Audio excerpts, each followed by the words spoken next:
Saudaraku kaum muslimin dan muslimat, Bapak dan Ibu sekalian, jamaah kajian online Asyifa yang dirahmati oleh Allah, alhamdulillah senantiasa kita mendapat limpahan karunia dari Allah yang tidak ternilai harganya, lebih-lebih iman yang dengan itulah insya Allah ya yang menyebabkan kita selamat dari bencana yang luar biasa besok di hari kiamat, sehingga Allah menyelamatkan kita, memasukkan ke dalam rahmatnya, yakni Jannatun Naim. Mudah-mudahan amin ya rabbal alamin. Jamaah yang berbahagia, alhamdulillah pada pagi hari ini kita akan mengkaji kitab fikih ya seperti biasanya. Mungkin tidak dikaji satu kali, saya akan membacakan kitab fikih yang singkat yaitu dari Said Sabiq ini, kemudian yang cukup pembahasannya agak lebih melebar ya, sehingga kita pengetahuan fikihnya itu komplit begitu, yaitu di Shahih Fikih Sunnah ya. Di Fikih Sunnah Said Sabiq jilid 2, di Shahih Fikih Sunnah juga jilid 2 sama jilidnya, babnya adalah surat hari raya Idul Adha dan Idul Fitri atau bab sholat hari raya saja. Bagaimana hukumnya, bagaimana mendatanginya, dan lain sebagainya, supaya kita ilmunya tidak hanya sekedar bisa untuk kita sendiri mengamalkannya. Kalau bisa, orang lain akan mendapat manfaat dari ilmu yang kita miliki ini. Tentunya itu butuh perjuangan, butuh kesabaran, dan kesungguhan. Karena menyampaikan kepada orang lain itu tidak hanya sekedar kita bisa, ya, tapi kita juga harus memahami ya sedalam-dalamnya. Kadang-kadang memang pertanyaan itu tidak kita duga. Ya, kalau tidak bisa, saya katakan tidak bisa. Kalau belum pernah membaca, saya sampaikan belum pernah membaca, karena agama Islam sangat luas sekali. Jadi tidak ada seorang pun di antara kita yang mengaku mengetahui semuanya, tidak ada. Ya, tentu ada keterbatasannya. Oleh karena itulah saya senantiasa menggunakan rujukan-rujukan yang jelas. Kalau hadis yang jelas, ya sahihnya jelas, atau mungkin hasan, atau kalau itu tidak sahih dikatakan hadis tidak sahih atau dhaif ya. Karena hadis dhaif pun bukan harus dibuang begitu saja, bahkan ada hadis dhaif yang harus kita pakai ya. Jadi misalnya hadiriat di Bulughul Maram itu, kalau air itu tidak bisa dinajiskan dengan segala apapun, yaitu tentu tidak pas atau tidak sesuai ya. Kecuali karena ada hadis yang hadis dhaif, kecuali berubah bau, warna atau rasanya karena benda najis. Nah, itulah untuk pembatas. Padahal hadis itu tidak sahih, tapi untuk bisa memahami ini, kemungkinan kan yang tidak sahih itu dari segi periwayatannya, tapi makna dan kandungannya adalah sahih sesuai dengan Al-Quran dan Sunnah atau hadis yang sahih. Baiklah, sebelum kita masuk ini, karena sebentar lagi ya kita akan kembali lagi akan mengadakan pesta besar, yakni Hari Raya Kurban. Jadi nanti ada keutamaan 10 hari raya bulan Dzulhijjah itu diantaranya ya. Jadi yang pokok yang utama adalah tanggal 10 Dzulhijjah. Di saat itu kata Nabi kita, tidak ada satu amal pun yang lebih dicintai oleh Allah dari meneteskan darah hewan kurban atau berkurban ya. Itulah amal yang terbaik di antara amal-amal yang lain. Pada saat itu sholatnya, sedekahnya, zakatnya, dan lain-lainnya tidak ada yang menyamai dengan meneteskan darah hewan kurban. Oleh karena itu haji yang sudah begitu sempurna masih diharuskan atau diwajibkan untuk berkorban. Kalau hajinya tamattu atau haji kiron. Sedangkan kalau haji ifrad itu memang tidak dianjurkan karena sudah ada hal yang berat yang harus diselesaikan sebelum haji. Baiklah, mudah-mudahan dengan ngaji yang rutin ini kita akan mendapatkan pemahaman yang baik dan benar, khususnya Al-Quran. Jadi saya senantiasa sertakan Al-Quran, atau barangkali Al-Quran sudah diterangkan tidak hanya satu kali, namun inilah kitab yang terbaik, ya, yang terlurus, tersempurna di antara seluruh kitab, yang bisa menjadi pegangan kita para ulama tidak akan pernah puas dan kenyang dengan Al-Quran ini. Terus dibahas, harus dikaji, dan semakin lama semakin mendatangkan kecintaan kita kepada Al-Quran. Ada yang ditinjau dari segi bacaannya, ya, ada segi bahasanya, ada dari segi keilmuannya, ilmiahnya, dan seterusnya. Masing-masing oleh Allah Ta'ala diberikan porsi sendiri-sendiri. Maka dari itu tidak usah kecil hati. Saya kok tidak bisa seperti Mufasir itu, ini. Ustaz Hidayat sih kok tahu ini macam-macam. Enggak usah. Kita pun diberikan sebenarnya oleh Allah Ta'ala yang lebih dari itu. Namun barangkali karena kita kurang memperhatikan, ya, kita tidak tahu. Setiap orang ada sisi kelebihan dan sisi kekurangannya. Inilah barangkali nanti kajian berikutnya itu kita kembalikan kepada bentuk suluk, karena di saat awal-awal pertemuan ini banyak orang-orang yang mempersiapkan mungkin pertanyaan-pertanyaan atau hal-hal sesuatu yang tidak kita ketahui. Namun nanti kalau mengikuti sampai sesi 3, mereka tidak nutut waktunya, atau sesi 2 tidak nutut karena kerja dan sebagainya. Maka bisa datang di awal, menyampaikan apa yang ingin ditanyakan, kemudian setelah itu baru kita masuk pada sesi 1 dan seterusnya. Baiklah, Ibu dan Bapak sekalian, sekarang hari ini adalah kita baca surat Al-Ma'arij. Surat yang nomor 70, ya, dalam urutan Al-Quran Utsmani ini. Ayatnya mulai ayat yang ke-26 sampai ke-35. Betul, Bu, ya? Nggih. Alhamdulillah sudah dipersiapkan, dibaca alon-alon. Namun barangkali saya menerangkan nanti akan naik sedikit, ya, ke atas supaya kita bisa memahami Al-Quran ini tidak sepotong-sepotong. Monggo, Ibu Prastyo Puji. Siap. Alon-alon saja, tenang saja, kita didengarkan oleh orang se-Indonesia ini. Monggo, Bu. Bismillah. A'udzu billahi minasy syaithanir rajim. Bismillahirrahmanirrahim. Walladzina yusaddiquna biyaumiddin walladzina hum min adzabi rabbihim musfiqun. Inna adzaba rabbihim ghairu ma'mun. Walladzina hum li furujihim hafizun illa ala azwajihim aw ma malakat aymanuhum fa innahum ghairu malumin. Faman ibtagha wara'a dzalika faulaika humul adun. Walladzina hum li amanatihim wa ahdihim ra'un. Walladzina hum bi syahadatihim qaimun. Walladzina hum ala salatihim yuhafizun.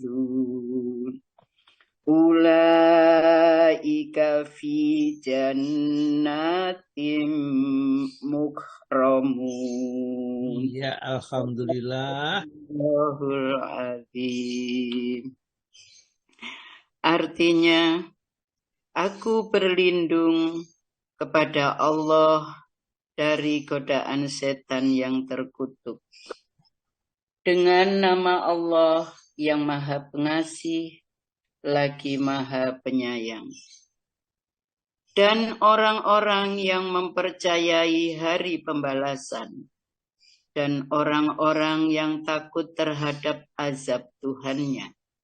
Sesungguhnya terhadap azab Tuhan mereka tidak ada seseorang yang merasa aman dari kedatangannya, dan orang-orang yang memelihara kemaluannya, kecuali terhadap istri-istri mereka atau hamba sahaya yang mereka miliki, maka sesungguhnya mereka tidak tercela.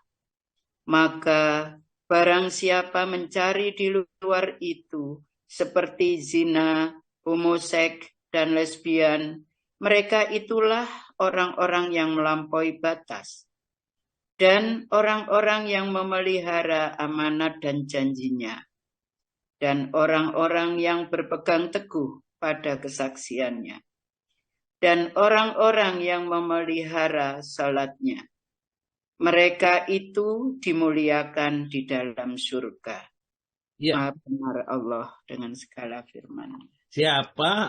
Alhamdulillah, terima kasih Bu Prasetyo membacakannya dengan tertib, alon-alon, ya. Dengan demikian juga menerjemahkan. Tidak tersusu. Ya. Insya Allah dengan cara yang seperti ini kita akan lebih memudahkan kita untuk memahami Al-Quran ini. Karena Al-Quran itu diturunkan biilmihi, dengan ilmunya Allah. Ya. Oleh karena itu janganlah kita mempelajarinya ini main-main tentunya. Karena ilmunya itu ilmu yang sangat tinggi sekali. Karena ilmunya datang dari Allah. Baiklah, saya akan sampaikan pada ini Al-Quran. Jadi kita fokusnya sebenarnya Al-Quran, seperti hari raya, sholat hari raya itu kan kita sudah tahu. Namun hukum-hukumnya nanti mungkin di antara kita masih ada perbedaan-perbedaan. Maka tatkala kita berbeda, kita tidak harus menyalahkan orang lain, kemudian menganggap orang lain itu salah atau sesat, dan kita yang paling benar.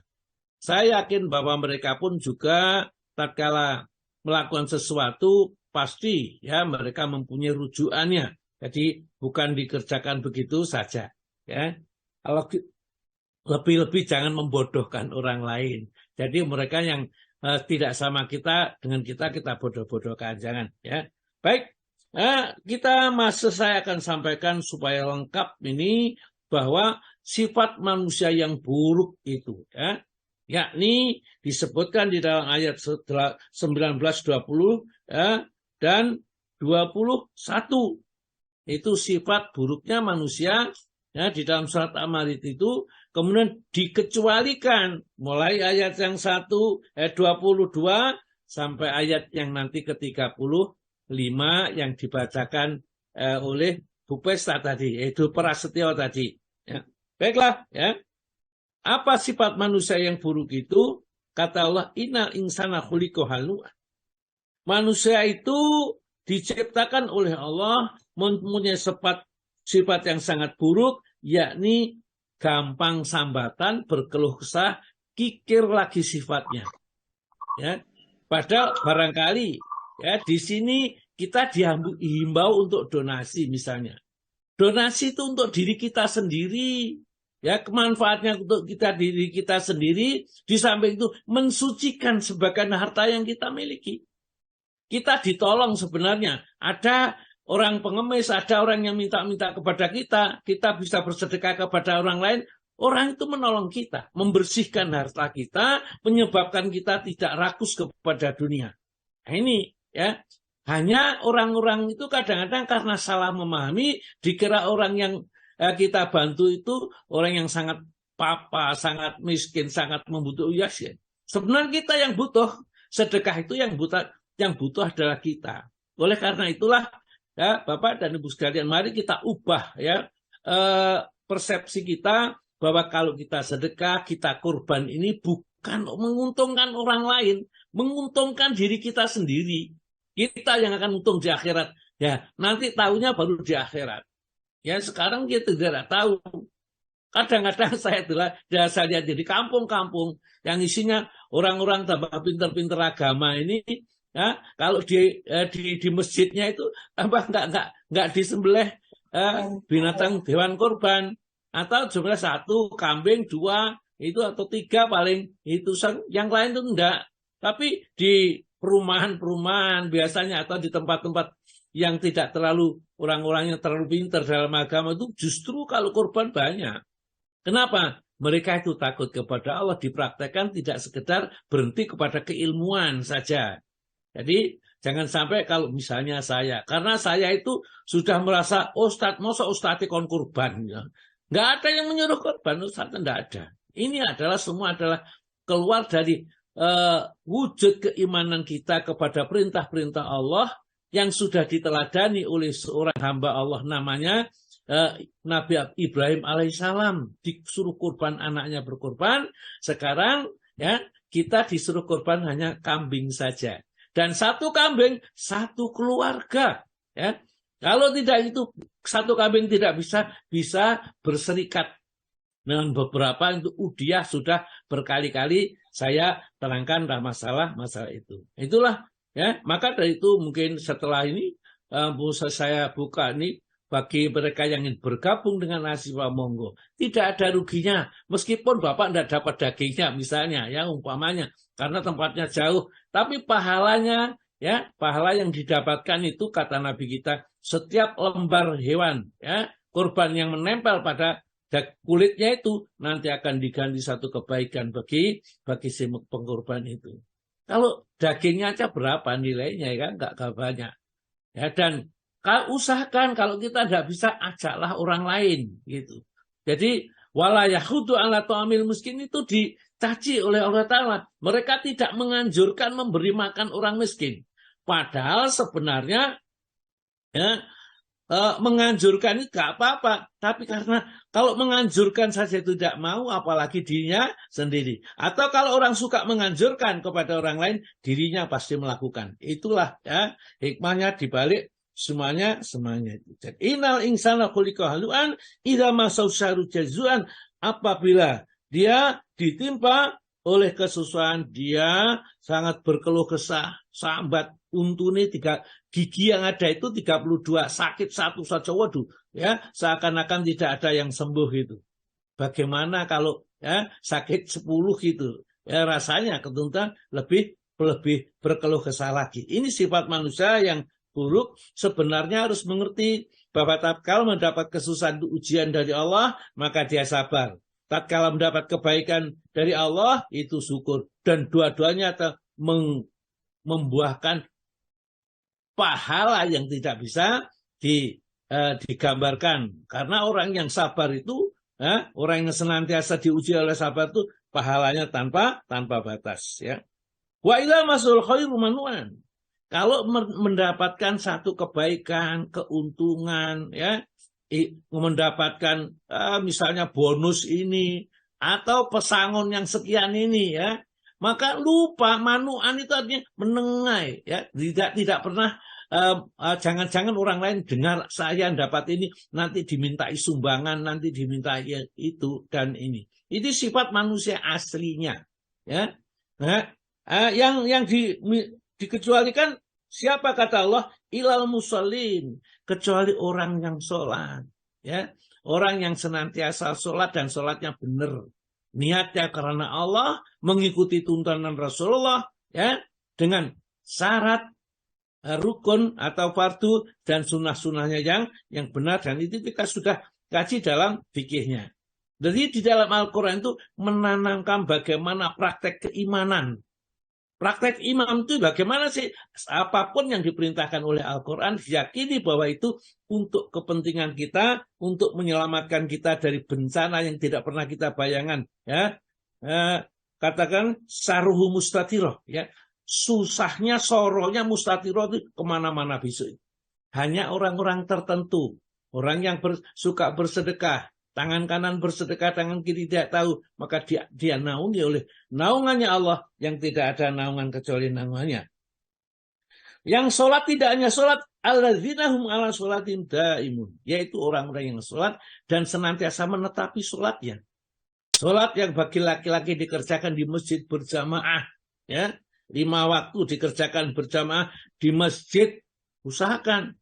Karena ada hadis Nabi, siapa saja yang mendengarkan adzan, mendengar suara adzan dikumandangkan, kemudian tidak mendatangi sholat jamaah, tidak ada sholat baginya. Ya. Itu hadisnya sahih seperti itu. Oleh karena itu, sebagian ulama mengatakan bahwa sholat berjamaah itu hukumnya wajib. Ya. Kenapa? Karena ada hadis yang seperti itu. Dan Rasulullah akan membakar rumah-rumah orang-orang yang tidak mau mendatangi sholat jamaah. Meskipun tidak ada rumah yang dibakar oleh Nabi. Ya. Namun untuk memberikan tekanan bahwa sholat berjamaah itu penting dan jangan sampai ditinggalkan. Kita kadang-kadang mengatakan karena itu sunnah. Ya. Memang ya, jumhur ulama ya, memberi hukum untuk sholat berjamaah itu sunnah mu'akadah. Ya, sunnah mu'akadah itu di dalam mazhab Hanafi itu wajib, ya, karena ada rukun, ada wajib. Kalau wajib itu seperti itu, ya, itu sangat ditekankan untuk dikerjakan. Ya, tetapi kalau terpaksa tidak bisa mengerjakan, maka mereka tidak berdosa untuk ditinggalkannya. Jadi alladzina-hum ala sholatihim daimun, ditepati. Orang yang sholat tepat pada waktunya di awal waktu berjamaah di masjid, lihat aja. Perilakunya, peranginya, akhlaknya pasti akan dijaga oleh Allah Ta'ala. Mulutnya, berbicaranya pasti tidak sama dengan orang yang senantiasa mengerjakan perintah Allah itu seenaknya sendiri. Itu akan nampak sudah. Dan kata Allah Ta'ala, mereka diberi inna sanulki alaika qaulan tsaqila. Aku akan letakkan ke dalam dirinya qaulan tsaqila, kata-kata yang berbobot, kata-kata yang mantap. Ya, sholatnya dijaga, sholat malamnya dipelihara, sholat sunnah yang lain yang mampu dikerjakannya. Ya. Biasanya kita nggak pakai bondone ukeh, poso ya. Puasa itu senangnya memang bagus, kita puasa bagus. Ya, karena orang berpuasa itu akan masuk surga dengan pintu khusus yang namanya ar-rayyan. Ya. Namun juga jangan lupa bahwa awalu mayuhasabu bil abdu yaumal qiyamati as-shalah.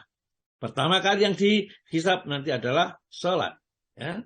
Fa in solukat sayyidu amali, kalau sholatnya baik itu semuanya dianggap baik, kalau buruk ya sudah ya dilemparkan. Nah ini sifatnya orang yang tidak sifatnya jelek, orang sholat yang menjaga sholatnya. Walladzina fi amalihim haqqun ma'lum, ya, li sa'ilim wal mahrum. Dan kalau punya harta, ya yang ke-24, 25 itu. Kalau punya harta itu ada bagian tertentu bagi orang yang meminta. Atau orang yang tidak meminta karena menjaga kehormatan diri. Jadi kalau kita mempunyai harta itu, jangan nunggu orang lain minta. Ya. Jangan kita menyembelih korban itu jangan sampai kita minta. Kita edarkan, kita berikan, kita sampaikan. Ya. Jangan dihinakan mereka. Ya, karena mereka tidak mampu. Orang yang mampu dianjurkan untuk berkorban, kalau orang yang tidak mampu dikasih, ya, di dalam agama ini. Dan boleh orang kaya dikasih, itu boleh, ya. Boleh orang kaya dikasih, itu tidak menjadi cacat lah atau menjadi makruh, tidak, ya. Karena apa? Karena menunjukkan bahwa orang Islam itu ternyata satu sama lain, hatinya memang satu, ya.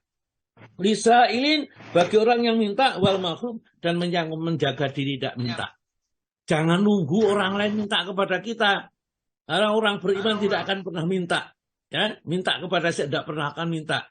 Ya, paling kalau apa namanya guyonan gitu mungkin nanti kalau pulang dari haji jangan lupa oleh-olehnya loh ya. Ini. Ya meskipun guyonan itu guyon parikeno. Kalau orang Jawa mengatakan guyon parikeno. Artinya gurauan, kalau sungguh-sungguh ya nggak apa-apa. Gitu masalahnya. Guyon parikeno asalkan tidak menyinggung perasaan orang lain. Nah, setelah menerangkan tentang hartanya, mereka harus mau berbagi kepada orang lain. Walladzina yusaddiquna biyaumiddin. Dan mereka yakin, membenarkan. Besok itu ada hari pembalasan. Ada maliki yaumiddin. Ya. Oleh karena itulah, ya, kita minta kepada Allah Subhanahu wa taala setelah maliki yaumid, iyyaka na'budu wa iyyaka nasta'in. Sebelum kita meminta kepada Allah, tauhid kita dikuatkan di dalam surat Al-Fatihah. Iyyaka na'budu, ya, hanya kepada Engkau aku menyembah, beribadah, wa iyyaka nasta'in, dan hanya kepada Engkau mohon pertolongan. Tauhid uluhiyah, ya, yang seperti itu, ya. Jangan tauhid rububiyahnya seperti itu, maka dia berhak minta ihdinas siratal mustaqim. Tunjukilah ya Allah, aku itu kepada jalan yang lurus, siratal ladzina an'amta alaihim. Siapa yang lurus? Yaitu yang telah diberi nikmat oleh Allah berupa para nabi, soleh-solehin, suhada, ya, dan orang-orang muqarrabin yang dekat kepada Allah Subhanahu wa taala ini. Walladzina hum ala rabbihim musfiqun, dan walladzina hum min adzabi rabbihim musfiqun, dan orang-orang yang sangat takut kepada azab Rabb-nya. Karena siksa Allah itu tidak terperikan. Adzabun alim, adzabun adzim, sadidul iqab. Jadi siksanya Allah itu tidak pernah, yauma idzil la yu'adzibu adzabahu ahad. Di hari yang tidak Allah siksa tidak akan pernah menyiksa seperti siksanya Allah itu. Wala yusiku wasaqahu ahad, dan tidak ada orang yang mengikat orang yang disiksa itu seperti ikatannya Allah.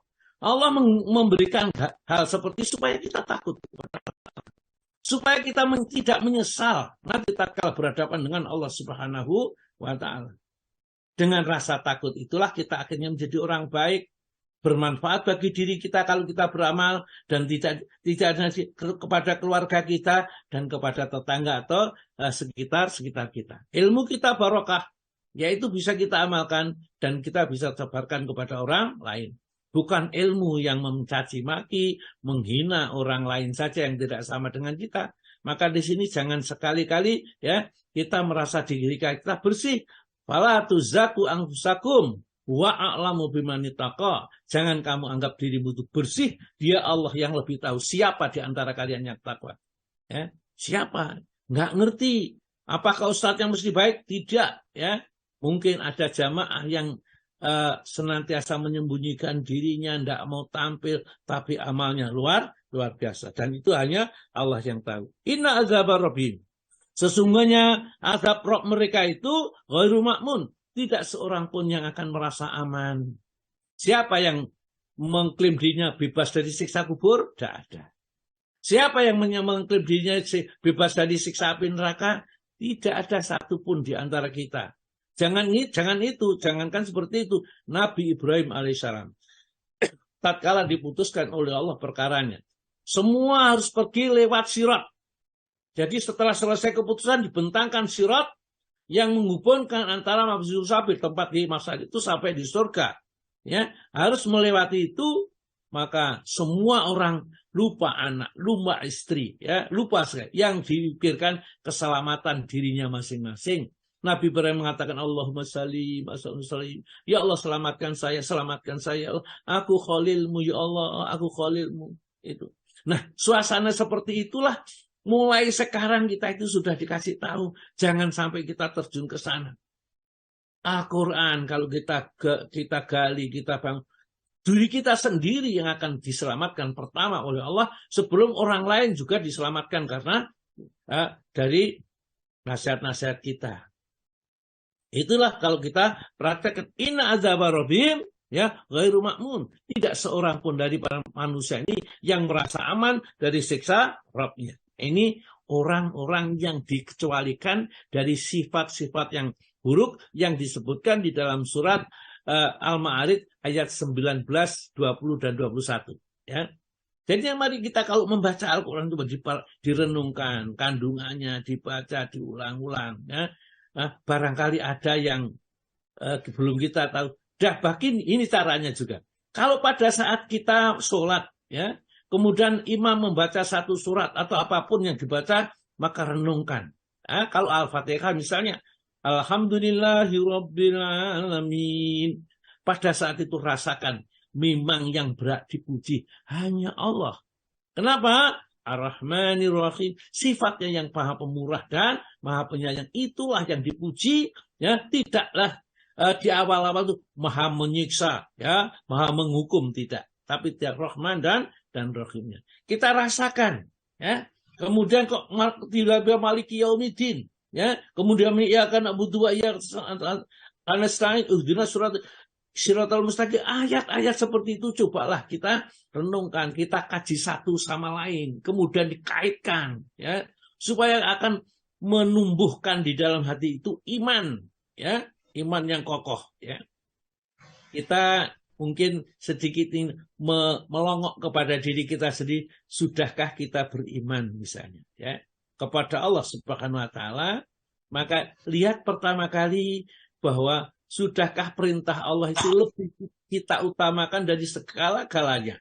Jadi kalau Allah sudah memerintahkan kepada kita, maka tidak ada perintah selain Allah yang perlu kita taati.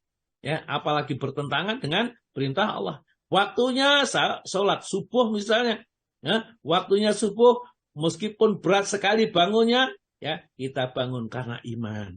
Ya. Kadang-kadang kita sendiri heran, kenapa ya? Nggak kok kuat bangun padahal beratnya dingin barangkali kalau di tempat orang-orang yang berada di Pandaan atau di Malang itu dingin bangun sekian ini. Tapi tetap bangun, mereka mengambil air wudhu, kemudian sholat.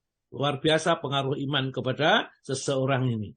Tidak hanya dirinya yang bisa terimbas dengan iman yang dimilikinya. Orang lain katut.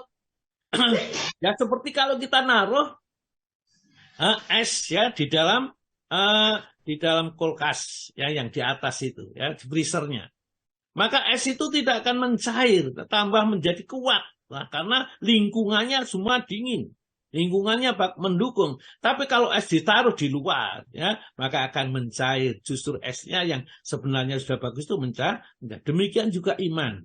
Kalau kita berkumpul dengan orang yang beriman, mengaji bersama-sama seperti ini, tambah kuat, tidak terasa kita, ya, tidak kuat. Maka dari itu saya pikir barangkali menurut saya, ya, kalau kita sampai mengeluarkan donasi katakan 100, 200 satu bulan itu, dibandingkan hidayah yang diberikan oleh Allah, ilmu yang dikaruniakan oleh Allah kepada kita dan janji nanti akan dikumpulkan masuk surga, tidak ada artinya.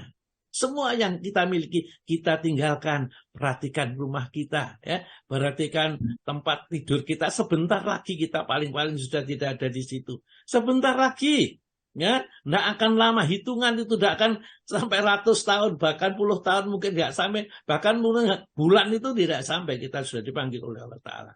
Teman saya kemarin umroh Turki itu, ya. Sehat, pulang sehat walafiat. Tiba-tiba pulang dari rumah, meninggal dunia. Sampai semuanya terkejut dari teman-teman, dikabari dia meninggal dunia. Ya, inilah kematian itu. Tafiruna minhu fa innahu mulaqikum. Kematian yang selalu kamu lari daripadanya itu, tahuilah, kematian mulaqikum pasti akan menjemput kalian. Tsumma turaduna ila alimil ghaibi wasyahadah fa yunabbiukum bima kuntum ta'malun. Kemudian setelah itu dibawa cabut ruhnya, dibawa menghadap kepada Allah. Kemudian Allah kasih tahu, kamu tempatnya di Sijin atau di Iliyin. Kita sudah membaca surat Mutaffifin kemarin, ya. Itu wama adraka masijin, kitabun markum, ya. Wailu yaumaidil mukadzibin, ya. Ya. Orang-orang yang fujar itu bukunya catatannya di Sijin, ya. Tahukah kamu Sijin? Ya. Kitab yang tercatatnya orang-orang yang durhaka, ya, yang calon masuk neraka itu. Wail yaumaidil mukadzibin, celaka. Ya. Orang-orang yang di dunia kalau diajari, diingatkan, memperintahkan, ya, itu diingatkan alladzina yukadzibuna biyaumiddin, yaitu orang yang mendustakan, ya, hari pembalasan. Jadi di ayat yang kita baca ini, mereka orang-orang yang sifatnya baik, alladzina yusaddiquna biyaumiddin. Walladzina hum li furujihim hafizun. Orang yang dimuliakan oleh Allah Ta'ala, calon menghuni surga yang sangat dia dambakan oleh setiap manusia itu orang-orang yang senantiasa menjaga kehormatan dirinya, ya. Li furujihim, dengan terhadap farji mereka, kemaluan, ya. Hafizun, mereka memelihara, tidaklah mereka berzina, tidaklah mereka homoseksual, dan seterusnya, perbuatan yang kecil tidak dilakukan. Illa ala azwajim, kecuali terhadap istri-istri mereka, au ma malakat aimanuhum, atau hamba atau budak-budak saya yang dimilikinya, yang diperoleh dari peperangan ini, fa innahum, karena perbuatan seperti mereka itu ghairu malumin, tidak tercela dengan istrinya, ya, meskipun istrinya lebih dari satu, tidak tercela, ya. Faman ibtagha wara'a dzalika, orang barang siapa yang masih menginginkan di luar itu, sudah istrinya boleh, 1 boleh, 2 boleh, 3 boleh, 4 boleh, kok masih juga berzina, kok masih juga homoseks dan lain-lainnya, maka faulaika, maka mereka itulah humul adun, orang-orang yang melampaui batas, kelewar pager itu, ya. Jadi kalau dia ada batas pagar, dia melompat pagar gitu sudah. Bagaimana orang yang melompat pagar? Tentunya ya mereka itu adun melampaui batas itu dimurkai oleh Allah Subhanahu wa taala. Ya. Kemudian Allah menjelaskan walladzina termasuk orang-orang yang akan dimuliakan oleh Allah itu adalah li amanatihim terhadap amanat-amanat mereka wa ahdin janji-janji mereka raun mereka menjaga. Amanah kita apa? Anak amanah, istri amanah, harta amanah, ya. Kemudian wa ahdim janji-janji mereka kepada Allah, kita hanya menyembah kepada Allah, hanya mengikuti tuntunan Rasulullah, ibadah kita juga harus mengikuti ibadah yang dicontohkan oleh Rasulullah. Tiba-tiba di tengah jalan ibadah kita seenaknya sendiri, ya. Percaya hal-hal yang menimbulkan kesyirikan dan ibadah-ibadah yang tidak tahu kita asalnya dari mana, topo ngalong, topo ya, misalnya ngebleng, ngerowot dan lain-lainnya yang tidak kita kenal. Sholat juga hifdzil iman, sholat apa saja, mandi, tobat ya. Jangan ngarang-ngarang sendiri, masalah agama itu sudah ada aturannya. Maka belajar. Ya, mereka itu yang orang-orang bodoh, mereka melakukan maksiat itu tidak dihukum sama Allah Ta'ala. Yang dihukum kenapa? Karena kenapa tidak mau belajar. Sehingga jadi bodoh. Jadi bodoh itu adalah satu dosa maksiat yang besar ya, terhadap manusia. Itu kalau berbuat bodoh tidak mau belajar agama. Walladzina hum ala sholatihim yuhafidhun. Ya. Perhatikan ditutup lagi dengan sholat tadi. Ayat yang 23 dinyatakan dengan sholat. Karena ditutup tinggi dengan sholat, waladzinahum dan orang yang mereka itu ala sholatin terhadap sholat-sholat yang mereka telah diwajibkan padanya, yukhafidun memeliharanya. Sholat senantiasa dikerjakan tepat waktunya di awal waktu berjamaah di masjid. Coba itu aja. Kita tidak usah mengerjakan amalan-amalan yang bulat-bulat disuruh wiritan berapa ribu, ya. Al-Waqiah ya itu dibaca 4.440 kali, dapat ini. Tidak usah jaga aja sholat 5 waktu ya, itu yang pasti benar karena itu tuntunan datang dari Nabi, pasti mendatangkan keselamatan. Karena yang bisa pertama kali sholat, kalau sholatnya sudah baik, maka ulaika kata Allah Ta'ala, mereka itulah fi jannatin mukramun, akan dimasukkan dalam surga yang penuh dengan kemuliaan, dimuliakan. Malaikat saya datang memuliakannya. Ya, orang-orang yang datang jadi di surga nanti kita diberikan 4 pintu. Ya, 1 pintu untuk melihat Allah Subhanahu wa taala. Sebagai kenikmatan yang terbesar bagi seorang hamba kalau bisa melihat penciptanya, Rabbnya. Wujuhu yaumaidin nadhirah ila rabbiyan nadhirah. Ya. Jadi ayat surat Al-Qiyamah ayat 22-23 ya. Ini wajah-wajah orang mukmin pada saat itu berseri-seri kepada Tuhannya lah mereka melihatnya. Karena tatkala Allah tajali ya, yuksafu ansaki wa yud'auna ila sujudi wa hum la yastati'un. Mereka besok itu Allah menyingkap ya hijabnya ya, maka orang-orang disuruh sujud, orang-orang yang nggak pernah sholat nggak bisa sujud kepada Allah Subhanahu wa taala ya. Begitu sujud amblek lagi, berdiri lagi sujud lagi, ke belakang amblek lagi, tidak bisa. Fala yastati'un, maka mereka tidak bisa sujud ya. Mudah-mudahan kita nanti pada saat itu kita bisa melihat suruh sujud. Semua yang biasa sujud di dunia akan sujud kepada Allah Subhanahu wa taala. Jadi kembali lagi pada ayat-ayat ini. Mari kita renungkan Al-Quran ini. Kita baca, dan kita baca.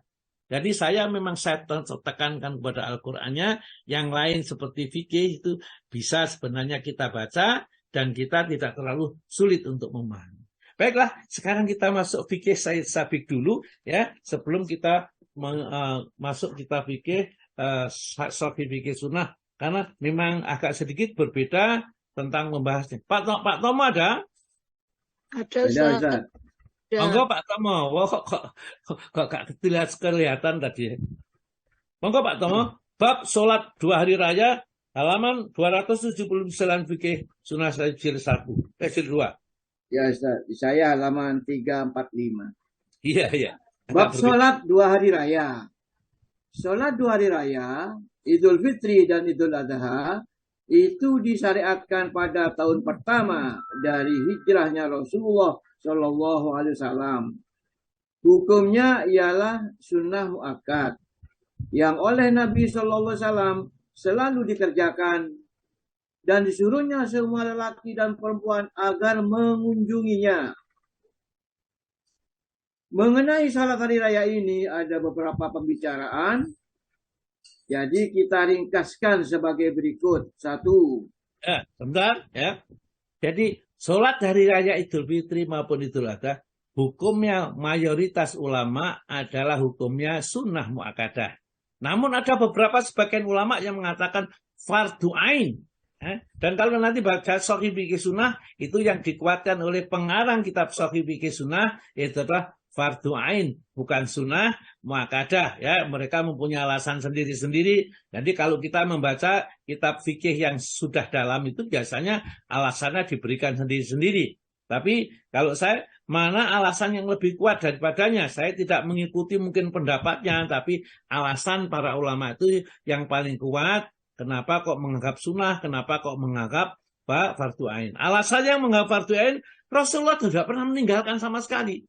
Ya, bahkan kalau sholat hari raya Idul Adha atau Idul Fitri itu tidak hanya yang tua-tua saja, semua suruh datang ke musola. Musola itu tanah lapang.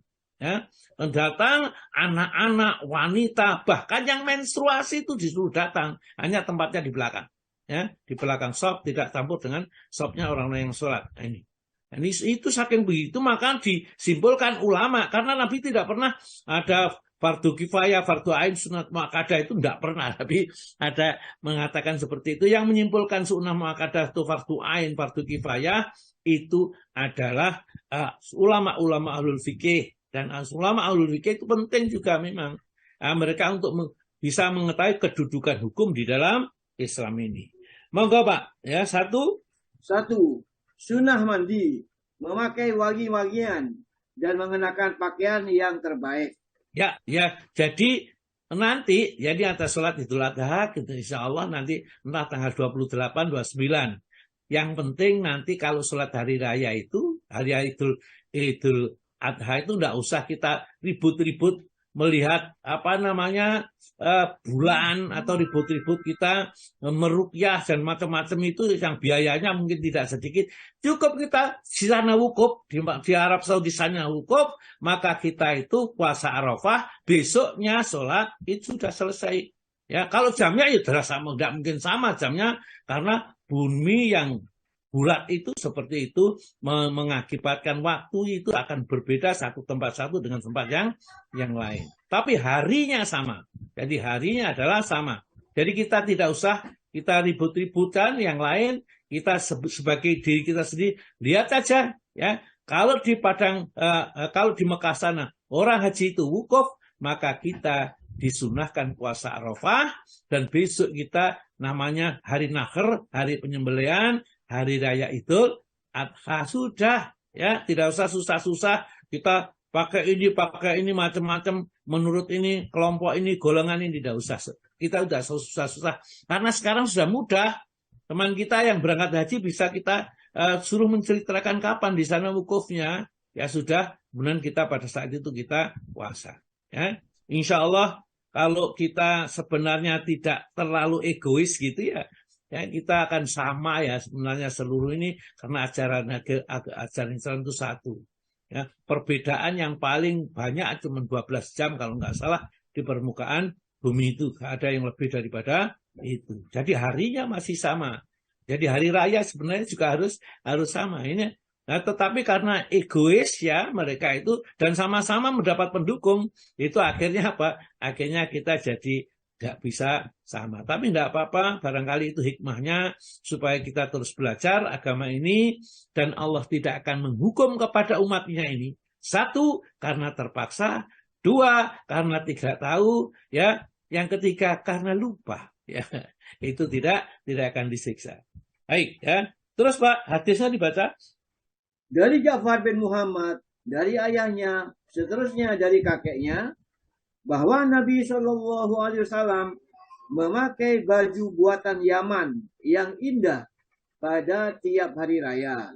Ya, itu menunjukkan sunnah ya, memakai wangi-wangian yang terbaik. Ya, mandi pagi ya sebelum mendatangi sholat hari raya supaya baunya tidak mengganggu yang lain. Pakaiannya pun terbaik karena Nabi juga mempunyai pakaiannya khusus ini ya digunakan untuk hari raya Idul Adha dan hari raya Idul Fitri. Dua hari raya yang sangat istimewa ini dua-duanya adalah menyebabkan pengampunan dari dosa-dosa. Jadi sholat hari raya Idul Fitri setelah kita puasa Ramadan bersih dosa kita. Ada hari raya Idul Fitri, hari raya Idul Adha setelah kita mengerjakan haji, ya, puasa Arafah, kemudian haji menghapuskan juga seluruh dosanya. Puasa Arafah menghapuskan dosa, haji menghapuskan dosa. Ya, terus Pak. Dari Hasan As-Sibiti katanya, Rasulullah Shallallahu Alaihi Wasallam memerintahkan kami agar pada hari raya itu mengenakan pakaian yang terbagus, memakai wangi-wangian yang terbaik, dan berkurban dengan hewan yang paling berharga. Ya, jadi itulah. Jadi kalau berkorban, ya kadang-kadang kita yang melupakan Pak berkorban ini. Sapi, pokok sapi, gambar sapi, pokok seperti itu. Umurnya nggak pernah diperhatikan, ya berapa musim atau belum, ya atau sudah atau belum tidak diperhatikan. Sing penting sapi regane murah, ya. Padahal di sini yang terbaik, ya, yang gemuk, ya, umurnya sudah memenuhi persyaratan untuk kurban. Jadi ingat kurban ini tidak hanya seenaknya sendiri, ada aturan-aturannya. Maka daripada kita kurban yang tidak jelas ya, itu aja kurban di Asifah insya Allah salurannya jelas diberikan kepada siapa ya, kemudian juga tidak sia-sia kita punya yang mampunya, kita tidak mempunyai tidak megang dengan satu sapi 7 orang tidak, karena ini hanya untuk kurban haji. Udhiyah tidak seperti itu berdasarkan penelitian para ulama ahli hadis. Ingat bahwa fatwa ulama ya, itu mungkin sekarang dengan begitu berbeda karena dengan ditemukannya dalil-dalil yang ternyata begitu. Tadi dulu pernah bank diharamkan, kemudian setelah itu tidak diharamkan lagi di Mesir itu. Kenapa? Karena dalil-dalilnya untuk mengharamkan itu tidak memadai untuk menghukumi atau memutuskan mungkin bunga bank itu adalah haram ya. Itu karena menurut penelitian ulama kita tidak mengerti, mereka yang mengerti hafal Al-Quran, hafal hadis, ilmunya sudah memadai, ternyata fatwa itu bisa berubah ya. Tetapi kalau sabda Nabi, ayat Al-Quran tetap yang namanya riba itu ya haram ya. Jadi jangan dibedakan nanti, jangan disamakan nanti antara bunga bank itu yang ada di bank-bank apakah konvensional, apakah yang syariah itu dengan riba, itu tentu ada yang lain menurut penelitian para ulama yang ahli al-fikih. Terus Pak, berkata Ibnu Qayyim. Berkata Ibnu Qayyim, pada kedua hari raya itu Rasulullah Shallallahu Alaihi Wasallam biasa mengenakan pakaian yang terbaik dan ada sepasang pakaian beliau yang khusus digunakannya pada sholat hari raya dan hari atau sholat Jumat. Ya, jadi ini kalau kita ingin ittiba itu mengikuti jalan hidup Nabi itu, ikuti, ya kan? Seperti itu. Kalau kita sholat hari raya pakaian-pakaian yang terbaik yang kita miliki atau sholat Jumat itu kadang-kadang ada yang pakai kaos oblong saja, gitu, masya Allah ya. Ya sah saja kalau sudah ditutup auratnya. Tapi hendaklah kita punya adab tatkala kita menghadap kepada Allah, menghadap pada sesama manusia saja, kita pasti mempunyai adab, apalagi menghadap kepada Allah Ta'ala. Ya. Ya, yang kedua makan dulu sebelum Pak. Yang kedua makan dulu sebelum sholat Idul Fitri, sebaliknya pada Idul Adha. Disunahkan memakan beberapa biji kurma dengan jumlah ganjil sebelum pergi mengerjakan sholat Idul Fitri dan menangguhkan makan itu pada hari raya Idul Adha sampai kembali pulang. Kemudian baru memakan daging kurban kalau sedang berkurban. Ya, ini nanti karena ini nanti kita akan hari Idul Adha ya, maka kita jangan makan dulu sebelum berangkat berangkat untuk sholat Idul Adha, ya jangan makan. Kalau sholat Idul Fitri, maka makan dulu untuk menunjukkan bahwa kita sudah tidak puasa pada hari itu. Nah, ini ada aturannya seperti ini. Nah, kalau kita tidak pernah belajar, ya kita tidak mengerti. Padahal dengan mengikuti apa yang diajarkan oleh Nabi, maka menjadi sempurnalah ibadah kita. Ya, tidak ada contoh yang lebih baik dari contoh Nabi. Ya, jadi ikuti apa yang dicontohkan oleh Nabi. Nanti sebelum sholat hari Idul Adha tidak makan. Makannya kapan? Nanti setelah menyembelih hewan kurban dan kurbannya dimasak, kemudian kita makan itu. Maka tentunya nikmat karena kita lapar betul, kita makan makanan itu. Apakah kita kalau makan dulu itu kita tidak sah atau berdosa atau makruh? Tidak, ya. Hanya kan ketinggalan atau kita ketinggalan sunnah, kehilangan sunnah yang diajarkan oleh Nabi itu saja masalahnya. Jadi jangan sampai, aku makan dulu, kamu nggak sah, kamu tidak. Tetap aja nggak ada masalah. Jadi misalnya yang menyembelih hewan kurban atau yang siap-siap itu, tentunya biasanya kalau di tempat sini, Darul Fikir ini atau di Asyifa ini, siapkan makanan, minumannya kayak untuk orang-orang yang merawat, menyembelih dan menguliti sapi sampai menimbang dan seterusnya ini. Ya, mereka tentu lapar, ya, mereka diberi makan lebih dahulu. Terus Mak, monggo. Dari Anas katanya, pada waktu Idul Fitri Rasulullah Shallallahu Alaihi Wasallam tidak berangkat ke tempat sholat sebelum memakan beberapa buah kurma dengan jumlah yang ganjil. Terus? Dan dari Buraidah katanya, Nabi Shallallahu Alaihi Wasallam tidak berangkat pada waktu Idul Fitri sebelum makan dulu. Dan tidak makan pada waktu Idul Adha sebelum pulang. Ya, itulah. Sekarang kita lanjut dengan itu, Pak. Dan dalam Mu'awwato, monggo, Pak. Dan dalam Mu'awwato tersebut, dari riwayat Sa'id bin Musayyab, maka bahwa orang yang diperintah makan dulu sebelum pergi sholat Idul Fitri. Dan berkata Ibnu Qudamah, dalam soal sunnahnya mendahulukan makan pada hari Idul Fitri sebelum pergi ke tempat sholat itu, tidak kami ketahui adanya pertikaian. Artinya sunnahnya makan dulu sebelum sholat Idul Fitri itu disepakati oleh ulama. Nggak ada yang merasa bahwa ada pendapat ini, tidak ada. Ya, demikian juga ya yang disebutkan ya, yang lainnya itu. Yang ketiga, pergi ke tempat sholat. Nunggu, Pak. Pergi ke tempat sholat. Sholat hari raya itu boleh dilakukan di masjid, tetapi melakukan di musola, yakni lapangan di luar masjid adalah lebih utama. Di sini ada keterangan kecuali di kota Mekah, maka mengerjakannya di Masjidil Haram lebih utama daripada tempat manapun.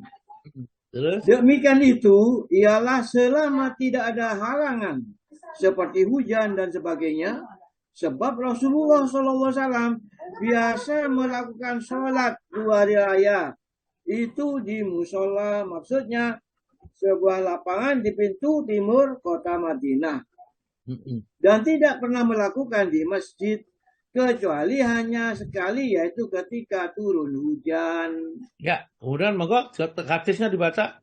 Dari Abu Hurairah berkata bahwa pada suatu hari raya turunlah hujan. Maka Nabi SAW pun bersolat dengan sahabatnya di masjid. Ya, jadi sholat itu dianjurkan atau sangat diperintahkan kita kerjakan di musola. Musola itu tanah lapang, ya. Namun boleh dikerjakan di masjid, itu pun kalau waktu hujan. Dan ternyata Rasulullah itu di dalam hadis ini ada pernah satu kali sholat di masjid. Jadi perintah sholat mulai tahun 1 Hijriah, ya. Itu perintah sholat itu untuk sholat hari raya itu sampai Rasulullah meninggal itu sudah berapa kali itu mengerjakan di luar masjid satu kali menurut riwayat hadis. Namun hadis ini pun juga ternyata dinilai oleh ulama hadis itu dhaif. Oleh karena itu selama Rasulullah jadi Rasul, sholat yang itu senantiasa dikerjakan di musola atau tanah lapang. Tidak pernah dikerjakan di masjid, karena riwayat hadis yang meriwayatkan ini tidaklah hadis sahih. Maka disebutkan periwayatannya Pak Romo. Yang keempat ya? Ya, diriwayatkan oleh diriwayatkan oleh Abu Dawud, Ibnu Majah, Al-Hakim. Tetapi dalam isnadnya ada seorang yang tidak dikenal. Dalam Al-Tasih, Al-Hafidh mengatakan bahwa isnadnya dhaif. Sedangkan Adz-Dzahabi menyatakan bahwa hadis itu munkar. Ya, jadi hadis yang menyatakan satu kali Rasulullah sholat di masjid itu bukan hadis sahih. Kalau bukan hadis sahih, apapun yang terjadi, maka Nabi senantiasa mengerjakan di luar. Ya, namun hadis dhaif itu bisa diamalkan tatkala betul-betul hujan, begitu loh Pak. Ya, jadi hadis dhaif pun itu tidaklah menjadikan halangan untuk mengamalkan. Ya, kenapa? Karena memang hujan, sholatnya di masjid, tapi selama tidak terjadi hujan, maka sholat di lapangan itu lebih utama sesuai dengan sunnah yang diajarkan oleh Nabi. Namun kenapa kok sebagian umat Islam ada yang di masjid, ya tidak di lapangan? Ada satu hadis yang menerangkan bahwa sebaik-baik tempat di muka bumi itu adalah masjid, ya. Oleh karena itu mereka mengerjakan di dalam masjid. Monggo, masing-masing mempunyai kaidah, mempunyai dalil, tidak usah mencela satu sama lain. Ya, kalau senang di masjid, kerjakan di masjid. Kalau mereka mau mengikuti apa yang dicontohkan oleh Rasulullah, kerjakan di tanah lapang. Monggo terus, Pak. Ikut sertanya wanita dan anak-anak. Disyariatkan pada kedua hari raya itu keluarnya anak-anak serta kaum wanita, termasuk gadis atau janda yang masih remaja atau sudah tua, bahkan juga wanita-wanita yang sedang haid berdasarkan hadis Ummu Atiyah. Kami diperintahkan untuk mengeluarkan semua gadis dan wanita yang haid pada kedua hari raya agar mereka dapat menyaksikan kebaikan hari raya itu. Juga doa dari kaum muslimin. Hanya saja supaya wanita-wanita yang haid itu menjauhi dari tempat sholat. Diriwayatkan Bukhari Muslim. Itu belakang, ya. Jadi tidak masuk sop sholat. Jadi mereka yang menstruasi itu juga dianjurkan untuk mendatangi sholat, ya. Sholat Idul Fitri maupun Idul Adha. Itulah sebabnya bahwa meskipun mereka menstruasi, maka mereka tetap menghadiri sholat Idul Adha atau Idul Fitri. Terus Pak, dan dari Ibnu Abbas. Dan dari Ibnu Abbas bahwa Rasulullah SAW keluar dengan seluruh istri dan anak-anak perempuannya pada waktu 2 hari raya. Ya, terus juga dari Ibnu Abbas katanya, saya ikut pergi bersama Rasulullah SAW. Waktu itu Ibnu Abbas masih kecil, menghadiri hari raya Idul Fitri dan Idul Adha. Kemudian beliau bersolat, berkhutbah, dan setelah itu mengunjungi tempat kaum wanita, lalu mengajar dan menasihati mereka serta menyuruh mereka agar mengeluarkan sedekah. Ya, dalam satu riwayat lain, setelah Rasulullah selesai khutbah, maka mendatangilah jamaah-jamaah sholat Idul Adha atau Idul Fitri itu, kemudian menasihati suruh banyak sedekah. Kenapa? Banyak penghuni neraka itu terdiri dari wanita, ya. Oleh karena itu disuruh banyak bersedekah, karena sedekah itu dapat menyelamatkan dirinya dari api neraka. Di saat itulah maka banyak wanita yang selalu melepas gelangnya, memelekan cincinnya, kalungnya, semua sampai didapatkan setumpuk sedekah berupa emas itu yang akhirnya dimanfaatkan untuk membantu orang lain. Jadi seperti itu yang terjadi pada riwayat yang lain. Yang kelima, Pak, monggo Pak. Kelima, menempuh jalan yang berbeda. Sebagian besar ahli berpendapat bahwa pada sholat Id disunnahkan menempuh jalan yang berlainan ketika pergi dan pulang, baik sebagai imam maupun makmum. Dari Jabir katanya bahwa Nabi SAW pada waktu hari raya menempuh jalan yang berlainan. Ya, jadi sunnah saja, maksudnya berangkatnya lewat jalan ini, kemudian pulangnya jalan yang lain itu sunnah. Namun seandainya kita berangkat dan pulangnya itu tidak lewat jalan yang Atau senantiasa lewat jalan yang sama juga ada sunnah ya, pernah dikerjakan oleh Nabi, nanti ada di sini di riwayat lain. Karena semua apa yang dikerjakan oleh Nabi itu adalah bernilai sunnah ya. Ini dibernilai sunnah. Ya, yang paling banyak adalah berangkat dan pulangnya mengambil jalan yang tidak sama. Dan dianjurkan untuk kalau sholat Idul Adha Idul Fitri itu kita berjalan kaki. Terus Pak. Dan dari Abu Hurairah katanya, apabila Nabi SAW pergi sholat hari raya, maka ketika pulang beliau menempuh jalan yang berlainan dengan waktu perginya. Terus? Tetapi tidak mengapa kalau menempuh jalan yang sama. Berdasarkan hadis yang diriwayatkan oleh Abu Dawud, Al-Hakim, juga Bukhari dalam Al-Qarih, yakni dari Bakar bin Musayyir, katanya, saya berangkat pagi-pagi ke tempat sholat hari raya Idul Fitri dan Idul Adha bersama para sahabat. Dan kami menempuh jalan melalui lembah Bat'an. Sesampai di tempat sholat, kami pun bersolat dengan Rasulullah SAW, lalu kembali pulang dengan melalui jalan di lembah Bat'an tadi. Menurut Ibnu Saikin, isnad hadisnya baik. Ya, itulah. Jadi kalau seandainya kita lewat jalan yang sama, karena mungkin jalan yang lain itu terlalu jauh, susah mutarnya, jadi tidak apa-apa dan termasuk sunnah. Hanya ini dikerjakan agak jarang ya. Jadi yang paling banyak itu berangkat dan pulangnya mengambil jalan yang tidak sama. Terus waktu sholat Id, Pak. Waktu sholat Id, waktunya ialah mulai terbit matahari setinggi kira-kira 3 meter dan berakhir apabila telah tergelincir. Berdasarkan hadis yang diriwayatkan oleh Imam Ahmad bin Hasan Al-Banna yang diterima dari Jundub, katanya, Rasulullah SAW bersolat Idul Fitri bersama kami, sedangkan matahari tingginya kira-kira 2 penggalah, dan bersolat Idul Adha sedang tingginya kira-kira sepenggalah. Ya, terus? Mengenai hadis ini, Syaukani berkata bahwa ialah sebaik-baiknya hadis yang memberikan penjelasan mengenai ketentuan waktu sholat Id. Dan hadis tersebut menyatakan disunahkannya menyegerakan sholat Idul Adha dan melambatkan sholat Idul Fitri. Berkata Ibnu Qudamah, disunahkan menyegerakan sholat Idul Adha karena terbuka kesempatan yang luas buat berkurban. Sebaliknya disunahkan mengundurkan sholat Idul Fitri agar terbuka pula kesempatan luas buat mengeluarkan zakat fitrah. Dan dalam hal ini saya tidak mengetahui adanya pertikaian. Jadi sepakat. Jadi nanti sholat Idul Adha itu sebaiknya dikerjakan agak pagi. Jadi misalnya sekarang itu waktu matahari terbit itu jam 5.35 ya. Berarti kita jam 6 kurang 10 menit atau kurang 1/4 itu sudah masuk isyraq ya, sholat isyraq sudah masuk.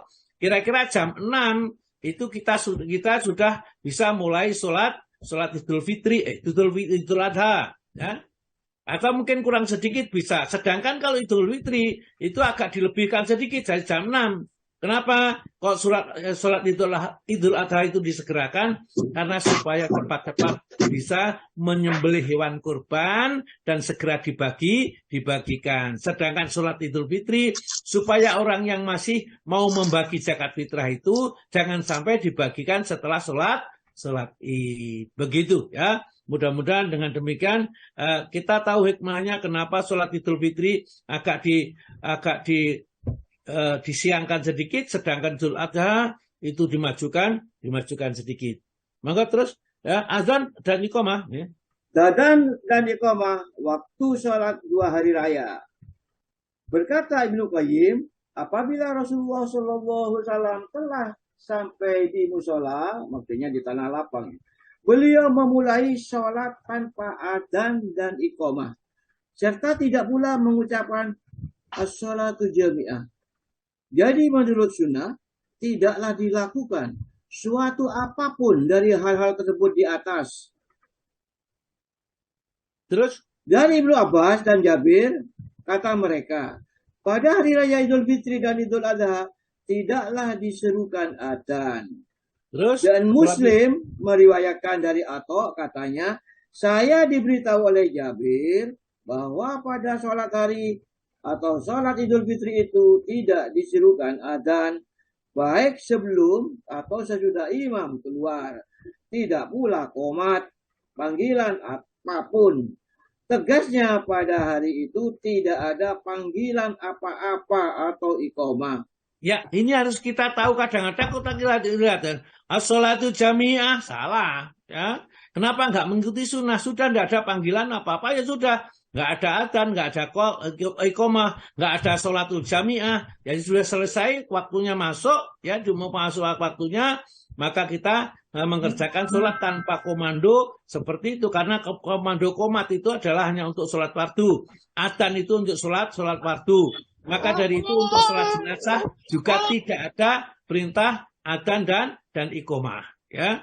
Jadi adzan dan iqamah itu hanya untuk sholat fardu, tidak untuk sholat sunnah, ya. Apakah sholat sunnah itu berhari raya Idul Fitri, ada Idul Adha, atau sholat istiqo dan lain-lainnya sudah tidak ada. Pokoknya yang ada hanya sholat fardu. Terus Pak. Kemudian dari Sa'ad bin Abi Waqqas bahwa Nabi SAW mengerjakan sholat hari raya tanpa adzan dan iqamah, dan di waktu berkhutbah beliau berdiri, dan kedua khutbahnya itu beliau pisahkan dengan duduk sebentar. Riwayat ini hadis ini Pak, riwayat bahasanya hadisnya dhaif, ya, hadisnya lemah. Jadi untuk sholat Jum'ah itu khutbahnya hanya satu. Jadi khutbahnya hanya satu, nanti di Shahih Fikih Sunnah itu diterangkan khutbah untuk Jum'ah itu hanya satu kali saja. Tidak ada khutbah seperti sholat Jum'ah, ada khutbah pertama, khutbah kedua, tidak ada. Jadi ini disebutkan di sini, tidak dijelaskan tentang kedhaifannya. Saya membaca di dalam kitab yang lain, hadis ini dhaif. Nanti di kitab ini pun juga disebutkan bahwa khutbah Jum'ah untuk sholat hari Idul Adha atau Idul Fitri hanya satu kali. Ya, itu yang penting. Karena apa? Ini ibadah. Ikuti apa yang ditontonkan oleh Nabi. Yang ketujuh, takbir pada sholat dua hari raya. Sholat hari raya itu 2 rakaat. Pada rakaat yang pertama, setelah takbiratul ihram dan sebelum membaca Al-Fatihah, disunahkan membaca takbir sebanyak 7 kali. Dan pada rakaat yang kedua, 5 kali. Dengan mengangkat kedua tangan setiap kali takbir. Diterima dari Amr bin Shu'aib, dari ayahnya, selanjutnya dari kakeknya, bahwa Nabi SAW bertakbir 12 kali, 7 kali pada rakaat pertama, dan 5 kali pada rakaat kedua. Beliau tidak mengerjakan sholat sunnah apapun, baik sebelum atau sesudah sholat hari raya itu. Nah, ini kan harus diperhatikan ini. Jadi di dalam mengerjakan sholat Id, ya disebutkan di sini bahwa takbirnya itu 7 kali itu setelah takbiratul ihram. Jadi takbiratul ihram tidak dihitung. Allahu Akbar, itu setelah itu baca Allahu Akbar 7 kali. Dan sebagian ulama kalau di sini disuruh mengangkat kepala, kalau di Shahih Fikih Sunnah mengangkat tangan. Di Shahih Fikih Sunnah saya baca tidak disunahkan mengangkat tangan, yang mengangkat tangan hanya takbiratul ihram saja. Ya, nanti saya jelaskan yang berikutnya. Nah, ini kita harus tahu kenapa yang mengangkat tangan, kenapa yang tidak mengangkat tangan. Cuman gitu aja dipermasalahkan. Bukan masalah permasalahan. Ini contoh dari Nabi. Nabi tidak mengangkat tangan di setiap takbir ziyadah. Takbir ziyadah itu takbir tambahan. Namun untuk takbiratul ihram tetap mengangkat tangan Allahu Akbar. Ya. Itu kemudian membaca 7 kali takbir. Ya. Setelah itu rukuk, sudah berdiri Allahu Akbar. Kemudian takbir lagi 5 kali takbir, juga tidak mengangkat tangan. Ya. Hanya saja yang mengangkat tangan itu dia mengikuti namanya Abdullah bin Umar. Abdullah bin Umar itu kalau sholat mengangkat tangan. Tapi kalau kita mau ikuti apa yang dituntut Nabi, tidak mengangkat tangan kecuali takbiratul ihram. Hanya saja sebagian ulama, supaya kita mengerti nanti ya, sebagian ulama itu menganggap bahwa Ibnu Umar itu ya sudah salatnya paling mirip dengan Nabi. Ya. Itu riwayat-riwayat yang kita temukan adalah seperti itu. Maka tidak usah dipermasalahkan apakah pakai angkat tangan atau tidak ya untuk takbir ziyadahnya. Tetapi saya saja sarankan tidak usah kita mengangkat tangan untuk takbir ziyadah karena Nabi tidak ada riwayat bahwa Nabi mengangkat tangan. Dan yang perlu dijelaskan juga bahwa tidak ada bacaan-bacaan yang sahih yang diterima dari Nabi. Bacaan apa yang dibaca setiap jeda di antara dua takbir. Jadi misalnya Allahu Akbar dan Allahu Akbar dan Allahu Akbar. Tidak ada bacaan-bacaan yang harus dibaca yang diterima dari Nabi. Karena tidak ada, ya tidak bisa kita baca. Menurut mazhab Syafi'i ada suruh baca Subhanallah, alhamdulillah, la ilaha illallah, Allahu Akbar. Subhanallah, alhamdulillah, la ilaha illallah, Allahu Akbar. Itu adalah bukan dari hadis Nabi, tapi dari mungkin ijtihadnya Imam Syafi'i mau mengikuti monggo. Karena tidak ada yang dilarangnya, ini hanya karena persoalan itu tidak didengar dan tidak diketahui, maka kita tidak berani memfatwakan sesuatu. Ya, kita fatwakan sesuatu yang sudah jelas hadisnya saja. Monggo Pak Tomo terus Pak Tomo. Dan menurut riwayat Abu Daud dan Daruqutni bahwa Nabi SAW bersabda, membaca takbir pada sholat fitri itu ialah 7 kali pada rakaat pertama dan 5 kali pada rakaat kedua. Dan bacaan dilakukan sesudah itu. Iya, jadi maksudnya bacaan suratul Fatihah ya itu dibaca setelah itu. Dan nanti ini hukumnya sunnah Pak. Jadi nanti kalau jenengan suatu saat sholat di suatu tempat takbirnya hanya 1 kali ya. Subhanallah tidak usah ya, sudah memang disengaja barangkali imamnya takbir 1 kali, tapi kalau diingatkan mau kemudian mengulangi takbirnya ya kita mengikuti takbir yang 7 kali karena hukumnya sudah tidak hukumnya padik. Jadi takbirnya 1 kali itu sah ya. Takbirnya tidak 5 kali, yang kedua itu juga sah ya. Hanya mereka meninggalkan sunnah itu tidak bagus ya, meninggalkan sunnah itu tidak bagus. Terus monggo Pak teruskan. Inilah pendapat yang terkuat mengenai soal takbir pada sholat hari raya. Dan inilah pula yang jadi pegangan bagi para sahabat, tabi'in, dan para imam. Berkata Ibnu Abdul Bar, diriwayatkan dari Nabi SAW dari berbagai sanad bahwa beliau bertakbir dalam sholat hari raya itu sebanyak 7 kali pada rakaat pertama dan 5 kali pada rakaat kedua. Baik yang diriwayatkan oleh Abdullah bin Amr, dari Ibnu Umar, Jabir, Aisyah, Abu Waqid, dan Ammar bin Auf al-Muzani. Ya. Tidak sebuah riwayat pun yang lain, baik yang kuat maupun yang lemah, yang menyalahi hadis ini. Hanya saja dalam mazhab Hanafi, pada rakaat pertama membaca takbir 3 kali sebelum Al-Fatihah, dan pada rakaat kedua juga 3 kali, tetapi sesudah membacanya. Iya. Jadi ada yang berpendapat seperti itu, namanya sunnah, atau ada perbedaan seperti itu. Dan ingat bahwa untuk sholat hari raya itu tidak ada sholat qobliyah, tidak ada sholat ba'diyah. Ya, jangan kita sholat nanti memalukan kita itu seakan-akan memang nggak ngerti agama itu. Sholat qobliyah hari raya, ba'diyah hari raya, itu tidak ada. Ya mak, kalau kita mau mengerjakan apakah dosa ya enggak dosa lah. Tetapi itu jadi aneh, kita menyelisih lebih pintar dari Nabi.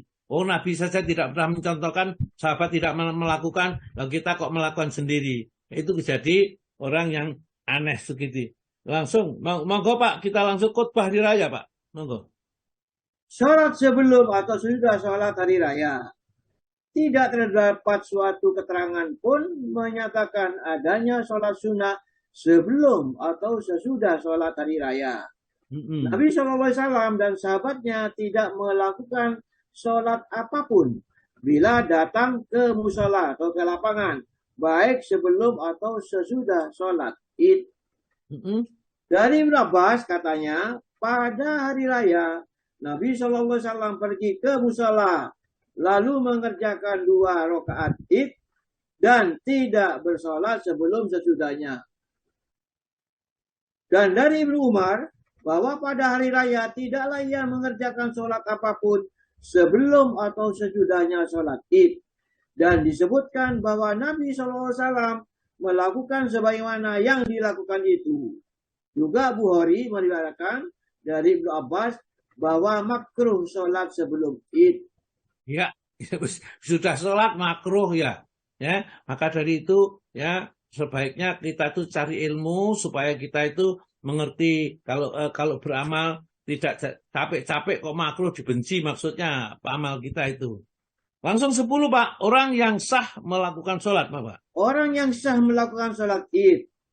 Sholat hari raya itu sah dilakukan oleh lelaki atau wanita, juga oleh anak-anak, baik mereka musafir atau mukim, secara berjamaah atau sendiri-sendiri di rumah, di masjid atau di lapangan.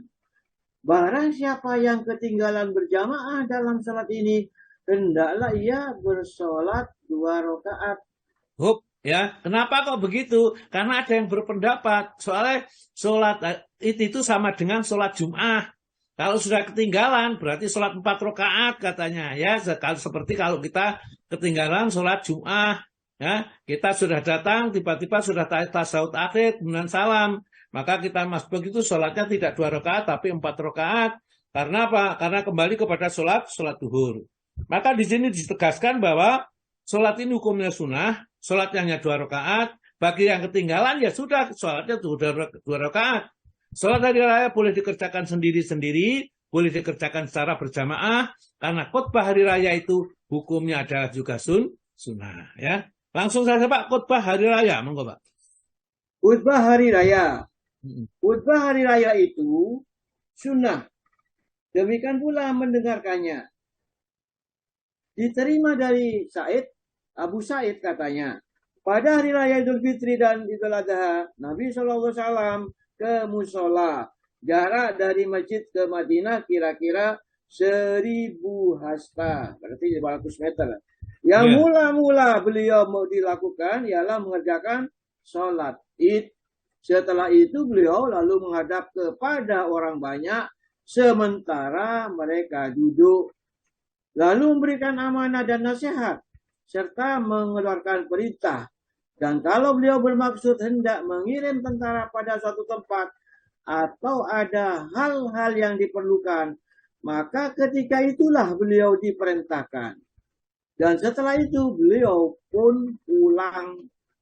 Seterusnya Abu Sa'id melanjutkan, demikianlah berlaku beberapa lamanya. Sehingga pada suatu ketika saya pergi sholat di hari raya dengan Marwan, yang waktu itu menjadi amir di Madinah. Entah hari raya Idul Fitri atau Idul Adha, setiba di musola atau di lapangan telah kelihatan sebuah mimbar yang disediakan oleh Katsir bin Sa'd. Tiba-tiba Marwan hendak naik ke atas sebelum id. Maka saya tarik bajunya. Tetapi ia membalas tarikan itu dan terus naik lalu berkhutbah sebelum sholat. Kemudian saya tanyakan kepadanya, demi Allah Anda telah mengubah agama. Maka jawab Marwan, wahai Abu Sa'id, apa yang Anda ketahui itu sekarang ini sudah tidak ada lagi. Maka jawabku pula, demi Allah, apa yang saya ketahui itu lebih baik daripada yang tidak saya ketahui. Maka Marwan berkata lagi, orang-orang itu tak akan mau mendengarkan khutbahku bila diadakan sehabis sholat karena tak saya berikan sebelumnya. Nah, jadi inilah Pak. Jadi setelah itu Rasulullah dulu kalau khutbah di mimbar, itu tidak ada mimbarnya. Jadi sholat id itu dia pakai mimbar dulu itu, ya. Memang terus-menerus seperti itu. Jadi setelah selesai sholat, langsung Rasulullah berdiri untuk memberi nasihat atau saya khutbah. Ya. Nah ini Marwan ini pada zaman Marwan yang dia menjadi gubernur Madinah ini, maka tiba-tiba pada saat sholat id atau Idul Fitri atau Idul Adha itu kok ada mimbar. Dan tertanya Marwan ini naik mimbar sebelum sholat. Kan mestinya kan kalau khotbah Jumat, kalau khotbah hari raya itu sholat dulu baru khotbah ya. Ini Marwan enggak, khotbah dulu kemudian sholat. Begitu naik mimbar ditarik bajunya oleh Abu Sa'id Al-Khudri, ditarik ya. Kamu ya, dia mau tarik tidak mau tetap menaik saja ya. Kemudian setelah selesai ditegur, kamu sudah merubah-rubah agama. Nabi tidak pernah mengerjakan untuk sholat hari raya itu dia khutbah dulu baru sholat. Yang benar adalah sholat dulu baru khutbah. Alasannya itu Marwan apa? Lah nanti kalau sholat dulu orang-orang buyar, nggak ada yang mendengarkan khutbah. Ya, ini alasannya seperti itu. Namun sampai sekarang tetap sunnah Nabi yang ditegakkan, yaitu sholat dulu baru khutbah untuk sholat Idul Fitri atau Idul Adha. Sedangkan sholat Jum'ah ya khutbah dulu baru sholat. Begitu Pak. Mudah-mudahan kita juga mengerti nanti kronologinya kenapa kok bisa begitu ya. Ini masih agak sedikit keterangannya, tapi saya cukupkan seperti saya ini dulu. Mungkin nanti kalau perlu diterangkan lagi akan saya terangkan. Saya cukupkan sekian, monggo Pak.